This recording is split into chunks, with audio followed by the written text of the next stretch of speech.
Hello everyone, this is Pankaj Kewat from Bermo Bokaro Jharkhand. और अभी तक हम लोग ने अंग्रेजों का प्रवेश झारखंड में कैसे हुई और तत्कालीन समय में कौन से राजा का शासन था वो अभी तक देख चुके थे। उसमें से हम लोग सिंहभूम क्षेत्र में क्या स्थिति थी, कितने पीरियड में जब अंग्रेजों का प्रवेश हो रहा था 1767 के बीच से 1837 के तत्काल में समय में, तो सिंहभूम क्षेत्र देखा, पोरहाट देखा, कोल्हान देखा और पलामू देखा। ये चार समथिंग छुटा हुआ था, तो आज हम लोग इसको कवर करेंगे। तो चलिए पेन किताब कॉपी लेके आप लोग रेडी हो जाइए। ओके,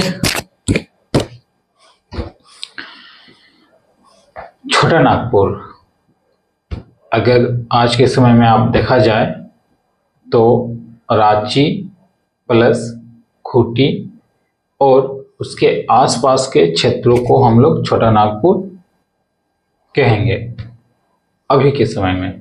और छोटा नागपुर पठार से ही बहुत सारे नदियों का उद्गम भी होता है। ओके, ये आप देख सकते हैं, दिस वन एरिया इज छोटा नागपुर। इधर का एरिया में अभी भी कोई भी नोमेनक्लेचर्स नहीं है, तो हो सकता है उस समय के पीरियड में ये दिस वन एरिया भी छोटा नागपुर के हिस्से में आता होगा। ओके, आज के समय में रामगढ़ बहुत ही छोटा जिला है, यानी कि झारखंड का सबसे छोटा जिला रामगढ़ क्षेत्रफल की दृष्टि में। बट उस समय का रामगढ़ कहाँ तक था? पलामू। ये पलामू को भी रामगढ़ टच करता था, प्लस हजारीबाग को भी टच करता था। देन आफ्टर रामगढ़, ठीक ना, हजारीबाग। उस समय हजारीबाग नहीं, रामगढ़ ही था, और हजारीबाग रामगढ़ के अधीन यानी कि उसके अंडर आते थे। ओके, तो उस पर चलेंगे। फिलहाल छोटा नागपुर बात कर लेते हैं। छोटा नागपुर नागवंशी राज का शासन था। नागवंशी राजाओं का शासन था। नागवंशी राज का शासन था, ठीक है। आप देख रहे हो कि नाग, और नाग से पता चलता है कि सांपों के देवता नाग देवता को समर्पित है ये नाम या फिर नोमेनक्लेचर। तो नाग के देवता को समर्पित अगर एज ए ट्रिक में लगाया जाए तो नाग नागिनों की क्या सबसे मूल्यवान चीज होती है? तो उसके लिए सबसे मूल्यवान चीज क्या होता है? मनी, जिससे आप आज के टाइम में हीरा देख रहे हैं। सेम इट इज उस समय में अगर होगा तो मनी जैसा ही हीरा देखा जा सकता है, या फिर मनी को हीरा आप कह सकते हैं। मैंने क्या, बहुत लोगों ने नाग नागिन देखा नहीं होगा, बट एज ए नाग देवता को हम लोग पूजते हैं और शुरू से वंदनीय भी हैं। रामायण काल में भी नागपाच, जो प्रभु श्री राम जी और लक्ष्मण जी को मारा गया था, नागपाच वान मेघनाथ ने जो ये वान चलाया था।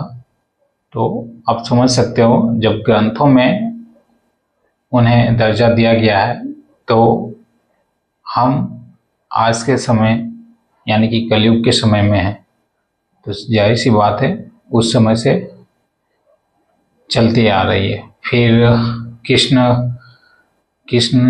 जीवी नाग, एक कोई नागवंश का राजा था, या फिर बोल सकते हो पंच नाग जिसको बोलते हैं, उस पर नृत्य करते हुए दिखाए गए हैं। तो यहाँ भी नागों की ही पूजा करते होंगे और नाग की सबसे प्रिय चीज उनकी मणि होती है। और आप मनी नहीं समझ रहे हैं तो आज के टाइम पे डायमंड समझ लीजिए, यानी कि हीरा। जब हीरा उस समय की सबसे प्रिय चीज होगी तो जाहिर सी बात है हीरे को स्वीकार करना या फिर हीरे को अपने मुकुट से लगाना राजाओं का परंपरा चलता आ रहा होगा। सेम इट इज, इसमें जो राजा थे उनके मुकुट में या फिर उनके पगड़ी में चारों तरफ हीरा ही हीरा था। सोचिए उस समय झारखंड क्या उन्नति रही होगी कि चारों तरफ हीरा की ही पगड़ी पहनते थे राजा महाराजा। वैसे तो एक हीरा जनरली सब सेंटर पॉइंट में पहनते होंगे, लेकिन ये नागवंशी राजा, इनके पास चारों तरफ हीरे की पगड़ी थी। बट इतनी आर्थिक स्थिति सही होने के बाद अगर कोई राजा चारों तरफ हीरा की पगड़ी पहनता है तो जाहिर सी बात है उस राज्य की आर्थिक स्थिति सही होगी।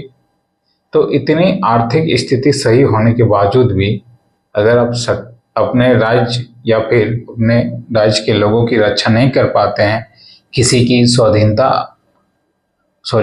की अधीनता आप स्वीकार कर लेते हैं, तो फिर आप राजा के काबिल नहीं है। ऐसे राजा का होना या ना होना बराबर है। तो जिस तरह मैं भी बात कर रहा हूँ सेम इट इज, ये राजा भी वैसे ही थे और इस राजा का नाम था राजा दर्पनाथ सिंह। बहुत सारी किताबों में राजा दर्पनाथ सिंह भी है और राजा दर्पनाथ शाह भी है। ओके, तो ये दर्पनाथ राजा एज ए नाम का राजा था। इतनी बड़ी इसकी शक्ति भी नहीं थी कि अंग्रेजों को हराने की दूर की बात, कम से कम सामना तो करे, ये भी नहीं था। इनके पास इतनी साहस भी नहीं थी। तो ये क्या हुआ कि खुद को समर्पित कर दिया अंग्रेजों के बीच। पटना काउंसिल जाके इन्होंने कहा कि मैं आपको 12,000 कर दूंगा। 12,000 कर मतलब टैक्स दूंगा पर मंथ या पर ईयरली, जो भी उस समय। देखिए 12,000 समझिए, ये 12,000 और इन लोग का कर का टैक्सेस कितना था? इन लोग का मुश्किल से मुश्किल 4,000 में सबका डील डन हुआ था। 4 से 5,000 के बीच में सबका डील डन हुआ था और ये अकेला 12,000 दे रहा है ना। आर्थिक स्थिति सही, बट राजा निकम्बा रहा तो ऐसी आर्थिक स्थिति की भी वाट लग जाती है। ढाल विद्रोह में 4,000 समथिंग रुपए में टैक्स का डन हुआ था, कर देने का, और ये अकेले 12,000 दे रहा। कितनी आर्थिक स्थिति इसकी सही होगी। छोटा नागपुर क्षेत्र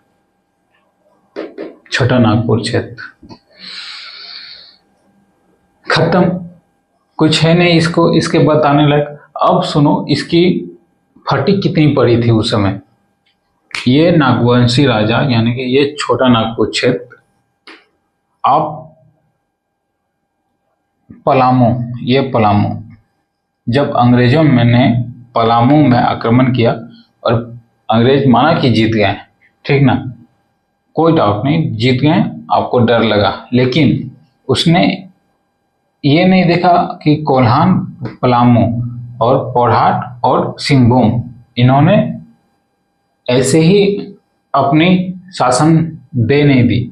लड़े एक एक करके, बारीक करके लड़े, तब जाके हार भी नहीं हुई, मजबूरन उन्हें देना पड़ा, ठीक ना। लेकिन ये तो बिना लड़े और बिना कुछ किए अपनी राज्य को दान कर देता है। बोला जाओ 12,000 में कर देने के लिए एक्सेप्ट हो। अच्छा, वो तो बात की बात। इसके छोटा नागपुर क्षेत्र में छोटा नागपुर क्षेत्र में हो लोगों की बार बार आक्रमण होता था, लूटपाट में चल लगी रहती थी। हो लोग कौन थे? ये लकड़ा लकड़ा हो के नाम से जाने जाते थे, जिन्होंने 1 महीने तक अंग्रेजों से कंटिन्यू लड़ा और नाक में दम करके रखा। यही हो लकड़ा ने, और कंटिन्यू 1 महीने तक लड़ा। आज ना आप जान रहे हो गुलैया युद्ध या गुरिया युद्ध, ये तब की कला जानते थे, छिप छिप के वार करना, जमीन के नीचे जिंदा रह के वार करते थे इन लोग। गुरैया युद्ध जिसके आज हम लोग जान रहे हैं। तो इसका इतना साहस था कि नागवंशी राजा इस पे जब मंतम आक्रमण करते थे इनके शासन राज्यों में, और कुछ ना लूटपाट करते रहते थे, उग्रवादी, क्या बोलते हो, उग्रवादी टाइप में, ठीक ना। ओके, फिर एक और इसकी समस्या थी कि ये कुछ भेंट भी चढ़ाया करते थे। किनको? ये भेंट चढ़ाया करते थे इनको, हजारीबाग यानी कि रामगढ़ नरेश को, रामगढ़ राजा के नरेश को कुछ ना कुछ वार्षिक भेंट चढ़ाया करते थे। तो इससे भी इनकी फटी हुई थी, ये देखो। उसके बाद पलामू में और कोल्हान में जब अंग्रेज हावी हो गए तो उससे और इनकी फट गई। तो जाहिर सी बात है, ऐसे राजा का होना या ना होना कोई फायदा नहीं, निकालो इसको। तो इसमें ज़्यादा डिस्कशन भी नहीं, इनकी कुछ उतनी महत्वपूर्ण बातें हैं भी नहीं, बस 2-4 नाम है, ये आप याद कर लीजिएगा। इनका नाम था राजा दर्पनाथ शाह, और कहीं कहीं दर्पनाथ सिंह भी है। ओके, पूछा जाए किन कारण ये अंग्रेजों को अपना क्या बोलते हैं, अधीनता जो भी है, अब क्यों अंग्रेजों के पास ये डील करने चले गए खुद? 3 कारण था। एक, हो लोगों के कारण उपद्रव मचाते रहते थे। दूसरा, ये रामगढ़ से भी इनको टैक्स देना होता था। और तीसरा, पलामू कोलान ये सब में अटैक हो चुका था, तो ये फटी हुई थी अंग्रेजों से। तो 3 कारण इसमें अगर पूछा जाए तो आप लिख सकते हैं। बाकी और कुछ था नहीं। 12,000 पे इन्होंने समझौता किया था, कंपनी की अधीनता स्वीकार की। ओके, अच्छा, कैप्टन केमेक उस समय के अंग्रेजों द्वारा हेड जो थे, सिपाही अभियान जो करवा रहे थे, वो कौन थे? कैप्टन केमेक। और उन्हीं के पास जाके ये सारे समझौते किए। और हाँ, एक चीज और, कैप्टन केमेक ने ही इनकी पगड़ी को अपने माथे में पहना था। अब बताइए, आपकी पगड़ी मैं अपने माथे में मैं पहन रहा हूँ, यानी कि आपकी पगड़ी अब हमारी पगड़ी हो गई। अब मेरी पगड़ी जाओ तुम पहनो। मेरी पगड़ी क्या, कुछ नहीं, कुछ होगा कपड़ा तपड़ा बस सजावट। इसकी पगड़ी हीरो से लेस थी, चारों तरफ हीरा था। उस समय बताओ, कोई इतना मतलब कमजोर दिन नहीं होना चाहिए कि भाई तुम्हारा पगड़ी उठा के अपने सिर में लगा रहा है वो। इससे अच्छा तुम अपना गला या सुसाइड कर लेते है। एनीवेज, हटाओ। अब हम लोग आते हैं किस में? हजारीबाग। ये कंप्लीट हो गया, हजारीबाग यानी कि रामगढ़।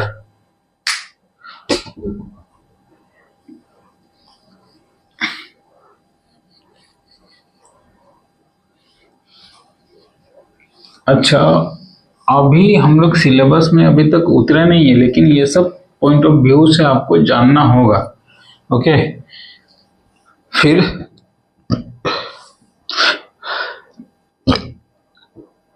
फिर हम लोग सिलेबस को बारीकी से देखेंगे। हो सकता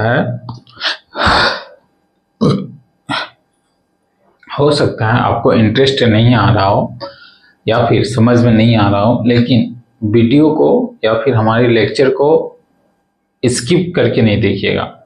आप 2 घंटे बाद देखिए, 3 घंटे बाद देखिए, या कंटिन्यू नहीं देख पा रहे हैं तो कभी भी फुर्सत मिले तो देखिए। लेकिन स्किप अगर करा आपने तो आगे की जो सेंटेंस आने वाली है वो फिर आपको समझ में नहीं आने को है।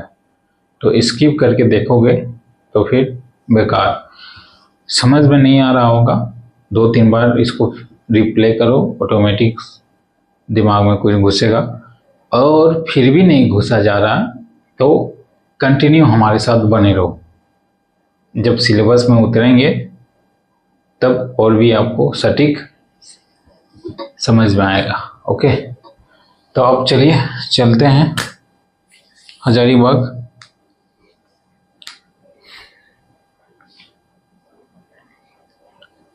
अच्छा, हजारीबाग के क्षेत्र में कौन कौन आते थे? देखिए, हजारीबाग क्षेत्र में स्थिति राज्यों की कुंडा, खरगडिया, केंदी एवं रामगढ़।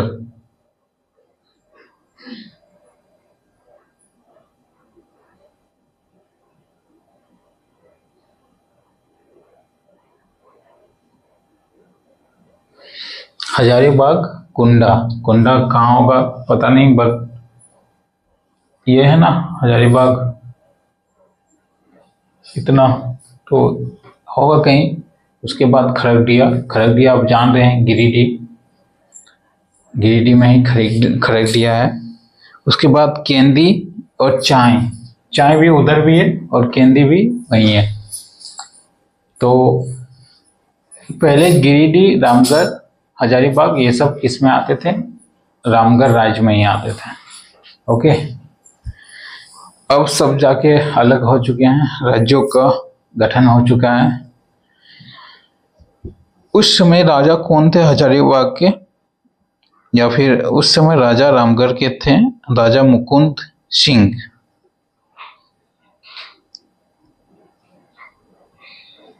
राजा मुकुंद सिंह हजारीबाग का राजा, या फिर रामगढ़, इसको ब्रैकेट में कर देते हैं रामगढ़ नरेश, राजा मुकुंद सिंह। राजा मुकुंद सिंह ये होता है असली राजा। इतना होने के बावजूद भी इन्होंने शुरू से आखिरी दम तक अंग्रेजों का विरोध किया, अंग्रेजों के नाक में दम करके रखा था। मुकुंद सिंह, राजा मुकुंद सिंह। ओके, चलिए इनके बारे में कुछ जानते हैं। जब अंग्रेजों के पलामू अभियान के समय उसने पलामू नरेश की सुलेआम सहायता की थी और कंपनी सरकार के एक दूत की हत्या कर दी थी। उसने अंग्रेजों के विरुद्ध लो नामक एक फ्रांसीसी को अपने राज्य से होकर पार होने दिया था, मुकुंद सिंह ने। ठीक है, मुकुंद सिंह के विरोध से परेशान होकर कंपनी सरकार ने उसे सबक सिखाने की ठानी थी। 16 सितंबर 1771 को पटना काउंसिल ने निर्णय लिया गया कि रामगढ़ नरेश उचित आचरण तथा 20,000 रुपये सालाना कर की उदायगी दे। 16 सितंबर 1771, 16 सितंबर 1771। ओके, 1771 कितने काउंसिल ने, पटना काउंसिल ने 20,000 का कर लगाया कि भाई मुकुंद सिंह, हम आपसे 20,000 की टैक्स लगाते हैं, अगर आप नहीं दे रहे हो तो फिर हमसे फाइट करो। ओके, इसी बीच रामगढ़ नरेश मुकुंद सिंह ने एक संबंधी ठाकुर तेज सिंह ने अपने को रामगढ़ की गद्दी का असली दावेदार बताया। बात लड़ाई तक पहुंच गई और फिर 72 में युद्ध हुए। अब देखिए ठाकुर तेज सिंह, ये मुकुंद सिंह और इसके अगेंस्ट में ठाकुर तेज सिंह, इसी का रिलेटिव मुकुंद सिंह का रिलेटिव तेज सिंह था। अब ये बोल रहा है कि यहाँ का राजा मैं हूँ, प्रजा के बीच जाके बोल रहा है यहाँ का राजा मैं हूँ। अब देखो क्या है कि हजारीबाग यानी कि ये एरिया अगर इतना है और मैं मान लेता हूँ कि मुकुंद सिंह सेंटर पॉइंट में है, तो यहाँ तक कि इनकी रेडियस ऑलमोस्ट कंप्लीट है। सब यहाँ के लोग जानते हैं कि मुकुंद सिंह राजा हैं।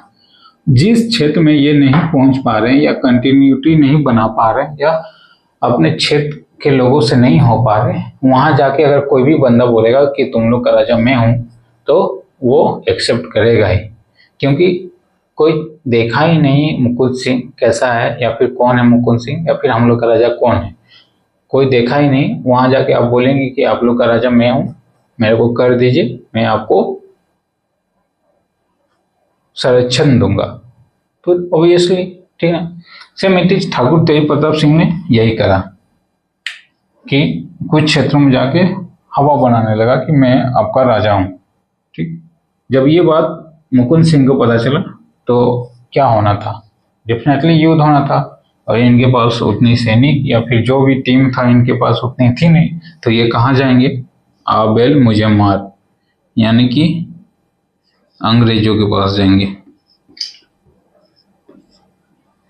अंग्रेजों से हेल्प लिया, देखा कि आ रहा है बंदा पॉलिसी कि हमको राजा बनाओ, बना देंगे राजा, चलो मिल के हरा दिया, इसको मार दिया, और क्या। तो मुकुंद सिंह और ठाकुर तेज सिंह के बीच युद्ध हुई, और इसके साथी में कैप्टन केमेक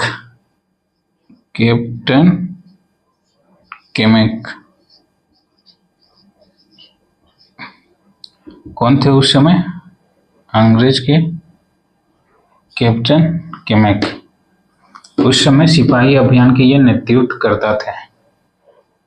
बेचारा अकेले पड़ गया, ठोक दिया। उसके बाद देखते हैं इस तरह कैप्टन केमेक का रामगढ़ पर कब्जा हो गया। अपने सहयोगी कैप्टन इवेंस की जान की कीमत चुकानी पड़ी। हाँ, तो इस तरह था, कैप्टन केमेक की एक सहयोगी था जिनका नाम था इवेश, कैप्टन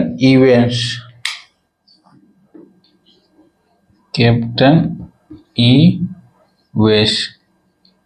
भाई युद्ध हो रहा है तो ऐसा थोड़ी ना कि हमारे सैनिक ही मरेंगे, तुम्हारे भी मरेंगे। ताकतवर राजा था, मार दिया, जाओ लटको। फिर मुकुंद सिंह भागकर पंचायत चला गया। कलेक्टर हिटली ने उसे संरक्षण दिया। अब मुकुंद सिंह तेज तर्रार है, साथ में सातिर भी था कि अब हम यहाँ से हारने वाले हैं, तो चलो भागो। कहाँ चला गया, पंचायत। और पंचायत आज के समय पे कहाँ है, हजारीबाग से आप कट के आओगे तो कहाँ आओगे, गिरिडीह, और गिरिडीह से कट के आओगे तो धनबाद, और उस समय धनबाद में ही पंचायत था। तो पंचायत चला गया, वहाँ के जो भी कलेक्टर थे, कलेक्टर का नाम था हिटली, उनको संरक्षण दिया। ओके, फिर पटना काउंसिल से आदेश आया है वहाँ के कलेक्टर के पास कि राजा मुकुंद सिंह को आप छोड़िए, उसे आप लेके आइए काउंसिल में। तो बस ठाकुर तेज सिंह को रामगढ़ की मालगुलाजी सौंप दी, और उसे रामगढ़ की सालाना मालगुलाजी 30,000 रुपये देना पड़ा, और वह बंदा को जेल करा दिया। किसको, मुकुंद सिंह को। वर्ष 1773 में रामगढ़, पलामू, छोटा नागपुर, खास को मिलाकर एक जिला रामगढ़ जिला बनाया गया। किसको किसको? रामगढ़, पलामू और छोटा नागपुर। रामगढ़, पलामू और छोटा नागपुर को 1773 में रामगढ़ जिला बनाया गया। 1773 में, 1773 में ये रामगढ़ जिला बनाया, तब बना था रामगढ़ जिला, ठीक ना। उसके बाद झारखंड में डिस्ट्रिक्ट जब बना था तब देखना ये डेट चेंज हो जाएगा। सारे डिस्ट्रिक्ट को हम लोग देखेंगे, एक एक करके सारे डिस्ट्रिक्ट को लाइन बाय लाइन देखेंगे। कौन सा डिस्ट्रिक्ट कब बना, वहाँ के पैटर्न क्या है, वहाँ के सौंदर्य या फिर नेशनल हेरिटेज या जो भी है वहाँ के सारे देखेंगे। जैसे बोकारो में कितने डैम्स हैं, जियोलॉजी क्या है, वहाँ की वातावरण क्या है, क्या आर्थिक स्थिति है, कैसे वहाँ की इकोनॉमिक कंडीशन वैल्यूएबल कैसे, ये सब सारे देखेंगे जब राज्यों में चलेंगे, ठीक ना। तो थोड़ी सी हिंट दे देता हूँ। जैसे बोकारो की बात करेंगे तो बोकारो में बोकारो स्टील प्लांट है, एशिया का सबसे बड़ा प्लांट बोकारो स्टील प्लांट। इसके अंदर 500 प्लस कंपनियां, प्राइवेट कंपनियां वर्किंग है। उसके बाद और देखोगे तो यहाँ कोयले की, सीसीएल की कंपनी चलती है जो कि गवर्नमेंट है। और बोकारो में देखा जाए तो लगभग 3-4 पावर स्टेशंस हैं। एशिया का कच्चा बांध, यानी कि सबसे बड़ा कच्चा बांध तेनूघाट डैम है। प्लस बोकारो में अगर आप देखा जाए तो एशिया का सबसे बड़ा कोयलवासरी है। पहले गोमिया था, अब करगली कोयलवासरी हो गया। तो बहुत सारा चीज़ है, ऐसे चीज़ को हम लोग ऑब्जेक्टिव में पूछा जाता है, पूछते ही हैं। तो देखेंगे जब राज्यों के बारे में हम लोग पढ़ेंगे तब। अभी इसको कंप्लीट कर लेते हैं, ठीक है। तो ये खत्म हो गया, इसको ठाकुर तेज प्रताप सिंह को राजा बना दिया। कितने कर लगाए इस पे 30,000 का कर लगाया गया कि मेरा, अब तुम इससे हम 20,000 ले रहे थे, अब तुमको सहायता किया तो 30,000 आप कर दोगे। ओके, ये खत्म हो गया। अब आते हैं मानभूम क्षेत्र में। ये मानभूम,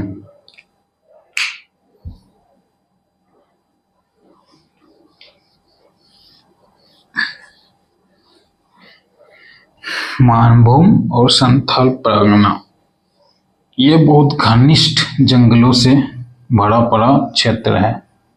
बहुत बड़े बड़े पेड़ इसमें।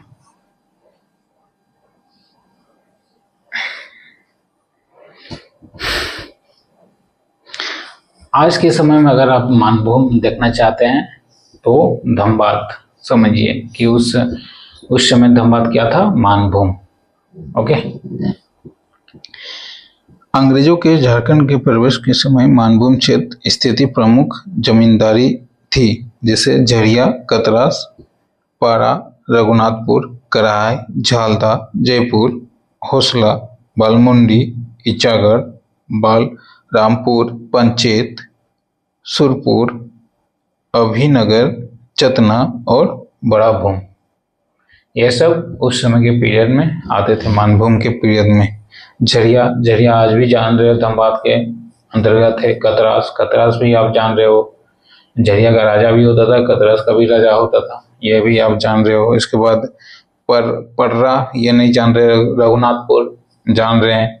करहार, ये भी नहीं जान रहे। झालदा अब कहाँ चली गई, शायद बंगाल में चली गई।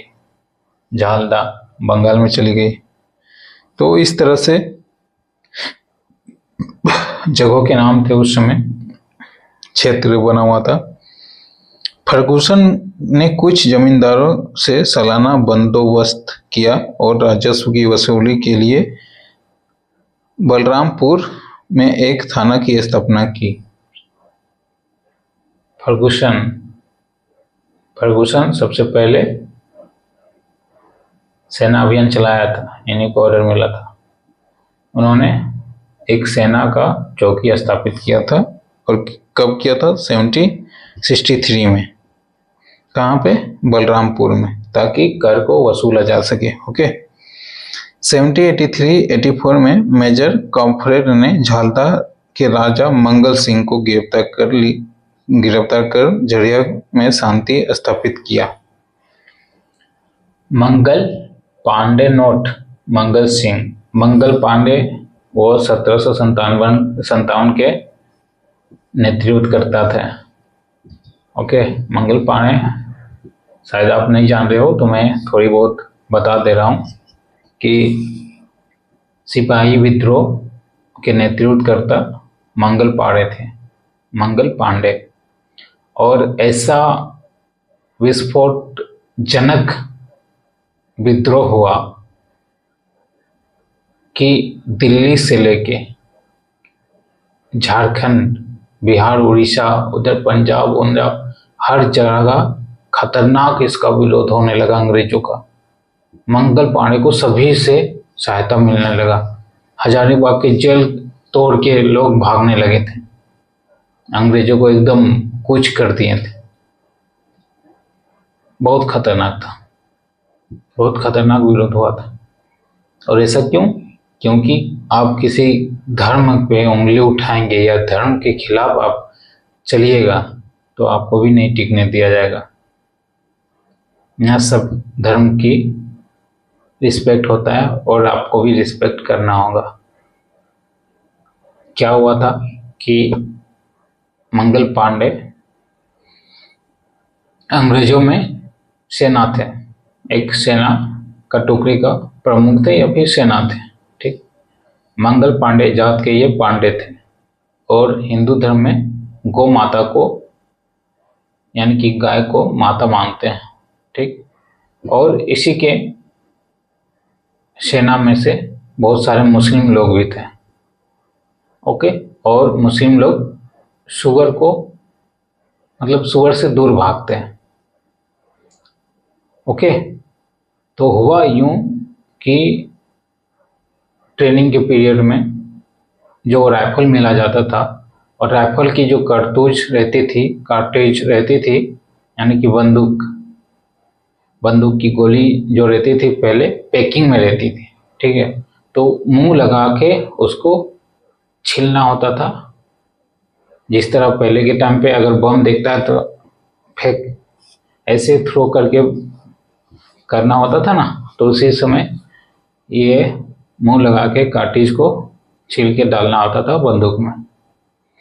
तो मंगल पांडे को पता चल गया कि भाई इसमें जो कार्ट्रिज बनी हुई आ रही है वो गौ मांस यानी कि गौ माता की मांस की बनी थी प्लस सुअर की मांस की बनी थी।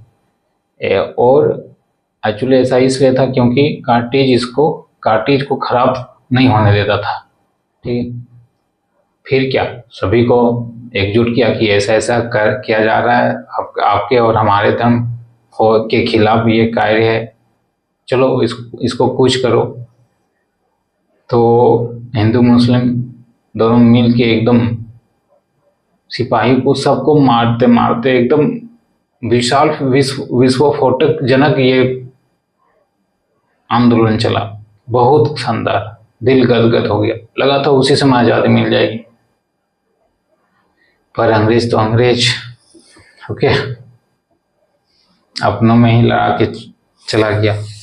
खैर वो मंगल पांडे की बात थी। अभी हम लोग मंगल सिंह में आ रहे थे। उस समय मंगल सिंह कहाँ चला गया? झरिया के यानी कि झलदा के राजा थे मंगल सिंह। और मेजर कम्फ्रोट ने मंगल सिंह को गिरफ्तार कर लिया। मार्च 1763 में फर्गुसन द्वारा सुरपुर, अभिनगर, बड़ा भूम, मानभूम और चतना के जमींदारों से सालाना बंदोबस्ती से यह प्रक्रिया आरंभ की। ओके। कौन? फर्गुसन नहीं, 1763 से मार्च 1763 से मार्च 1863 से कौन? फर्गुसन इसी ने सफेद टैक्स वसूलना स्टार्टिंग किया था। ओके। और मंगल सिंह को गिरफ्तार कौन किया था? मेजर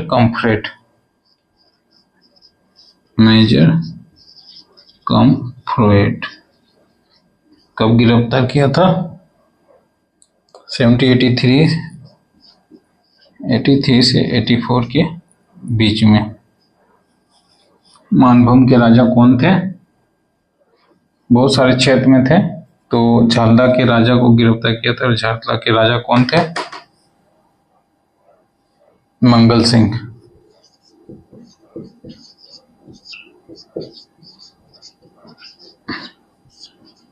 ओके, मंगल सिंह उस समय राजा थे। तो ये मानभूम कंप्लीट। अब आते हम लोग संथाल परगना में। परगना नहीं, परागना क्षेत्र, यानी कि दुमका, पाकुर, दिस वन संथाल परगना एकदम आदिवासी का मूल जगह, मूलवासियों का वो घर है संथाल परगना। संथाल परगना जिन दिनों राजमहल में सूजा की राजधानी, वहां कंपनी का प्रतिनिधि डॉक्टर कैम्ब्रियल बाउंटन था। उसने सूजा से कंपनी को व्यापार संबंधी फरमान दिलाने में महत्वपूर्ण भूमिका निभाई।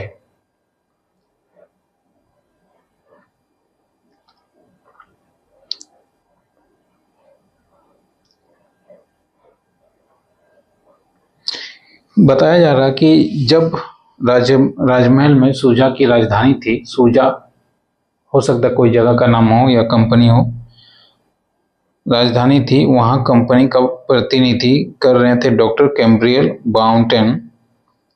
उसने सूजा से कंपनी को व्यापार संबंधी फरमान दिलाने में महत्वपूर्ण भूमिका निभाई। ओके। संथाल परगना 3 अंग राज्यों का हिस्सा था, जिसे जंगल तराई के नाम से जाना जाता था। जंगल तराई। संथाल परगना को पहले किस नाम से जाना जाता था? जंगल तराई। अगर आज भी आप गए होंगे पाकुर तरफ या फिर दुमका तरफ, तो आज भी बहुत घने घने जंगल है, पहाड़ी एरिया भी है।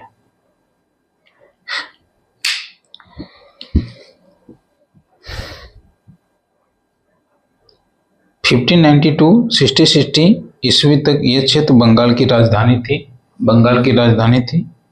1592 से 1660 तक। 1676 में अंग्रेजों द्वारा इस क्षेत्र में व्यापारिक कंपनी को स्थापना की गई। इसके बाद यहाँ के शाही टकसाल में कंपनी के सिक्के ढाले जाने लगे। 76 में कंपनी ने अपना सत्ता स्थापित या फिर कब्जा में ले लिया और शाही तत्काल के सिक्के यहीं से बनाने लगे, संथाल परगना से। 1702 में मुगलों से संबंध खराब होने के पर औरंगजेब ने राजमहल स्थित कंपनी के अधिकारी को बंदी बनाने का आदेश दिया था। औरंगजेब 72 में कंपनी के खिलाफ जब सही पटरी नहीं बैठ रही थी, तो राजमहल को अपने अधिकार में करने का निर्णय लिया 72 में। और 1708 में मुगलों के दक्कन मुर्शिद कुली खां एवं अंग्रेजों के बीच पुनः मतभेद हो गया, परंतु 1710 में इस संबंध को ठीक कर लिया। 1742 में मराठों ने इस क्षेत्र पर कब्जा कर लिया था। इस क्षेत्र पर 1742 में मराठों ने कब्जा किया, वो इसलिए कि इसी क्षेत्र के आसपास क्या था, हमारा बंगाल, और बंगाल की राजधानी थी इसीलिए। और उस समय बंगाल अपनी आर्थिक स्थिति में बहुत मजबूत था, बहुत। झारखंड से भी ज़्यादा मजबूत था।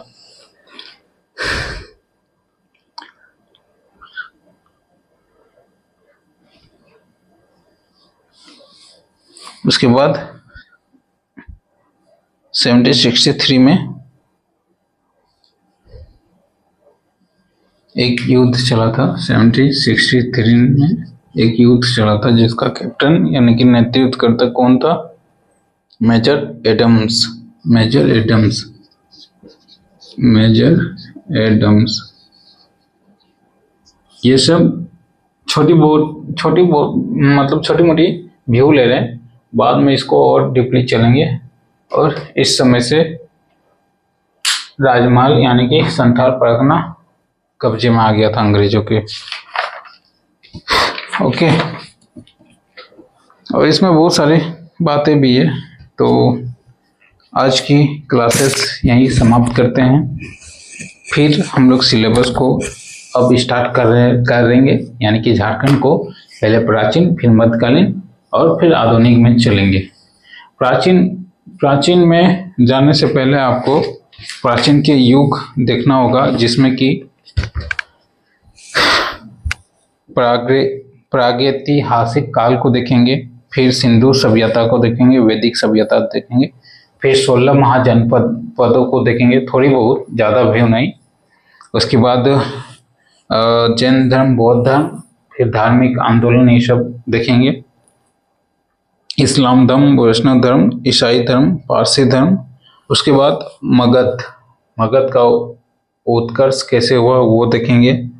सिकंदर यानी कि बाहरी आक्रमण कौन कौन हुए थे वो देखेंगे। मौर्य समाज, ब्राह्मण समाज, भारत के यवन राज, शक, कुषाण, संयम युग, गुप्त साम्राज्य,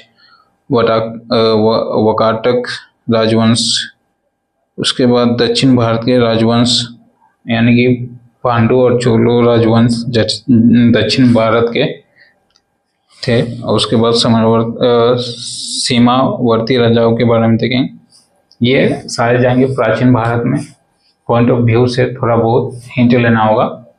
जब हम लोग भारत के इतिहास में देखेंगे तो इसको बहुत डीपली से देखेंगे। मध्यकालीन में सिर्फ मुगल शासक थे, तो मुगल शासक में भारत की झारखंड की स्थिति क्या थी वो देखेंगे। आधुनिक काल में पूरी झारखंड को हम लोग डीपली से चलेंगे, जहाँ से ज़्यादातर क्वेश्चंस बनती है। ओके, फिर झारखंड की भूगोल, इसकी अर्थव्यवस्था और क्या इसमें मुंडा शासन या कितने शासन थे, जनजाति शासन, फिर CNT एक्ट और यहाँ के जो भी संविधान के या फिर क्या बोलते हैं उसको,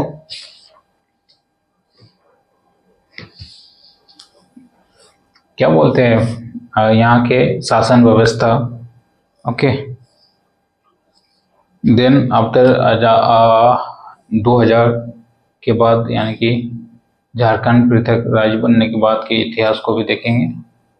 इन सालों में कौन सी पार्टियां हैं, कौन सी क्या हुआ ये देखेंगे। आज तो आप जान रहे हैं शिबू सोरेन ही, सबके मुंह पे शिबू सोरेन ही आता है, बट बहुत रेयर केस जान रहे हैं कि जयपाल सिंह मुंडा भी थे, निर्मल लाल महतो भी थे, केरा भी थे।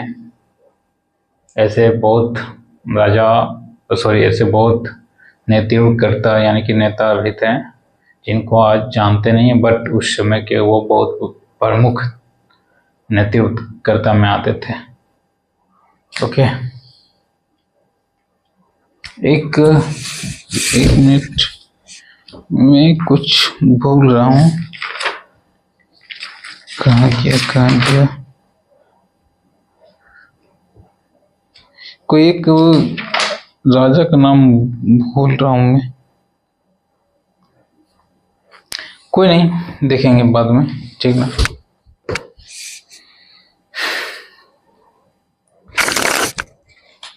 और अभी कुछ बताने लायक इसमें, ये टॉपिक पूरी कंप्लीट हो गई। सामान्य परिचय हम लोग कल से देखेंगे। कल से अब सिलेबस स्टार्ट होगा, आप लोग एक्टिव हो जाइए। एक बार पुनः रिपीट कर देता हूँ कैसे कैसे हम लोग कहाँ तक पहुँचे। पहले कि झारखंड में अंग्रेजों का प्रवेश कैसे हुआ, थोड़ी बहुत उस समय झारखंड की क्या स्थिति थी, कितने जगह या पर झारखंड को जाना जाता था, या फिर कितने जगहों पे झारखंड के नोमेनक्लेचर थे, ये सब। और वहाँ से राजा महाराजा या फिर प्रशासन कैसा था, ये सब हम लोग अभी देखा। और कैसे अंग्रेजों ने अपनी सत्ता स्थापित किया झारखंड में, ये देखा। ठीक ना, ये as a point of view से थोड़ी बहुत बेसिक बातें देखने के लिए। अब जो हम लोग पढ़ेंगे सिलेबस को लेते हुए पढ़ेंगे, कहानी के तौर पे के साथ साथ सिलेबस को लेते हुए पढ़ेंगे, और सटीक ऑब्जेक्टिव के साथ साथ आंसर राइटिंग भी सब चीज करते हुए आगे बढ़ेंगे। ओके, तो आज की क्लास यहाँ समाप्त करते हैं। Have a good night. Thank you very much. One more thing, अगर लेक्चर सही लग रही होगी या फिर हमारी बातें आप तक अच्छे से समझ में आ रही होगी, तो डेफिनेटली आप कमेंट में या तो प्रशंसा कीजिए या फिर हमारी डिमेरिट जो है वो लिखिए, ताकि मैं उस पर सुधार कर सकूं। और क्या बोलूं आप सभी के लिए, और क्या, कुछ नहीं, तो राम राम।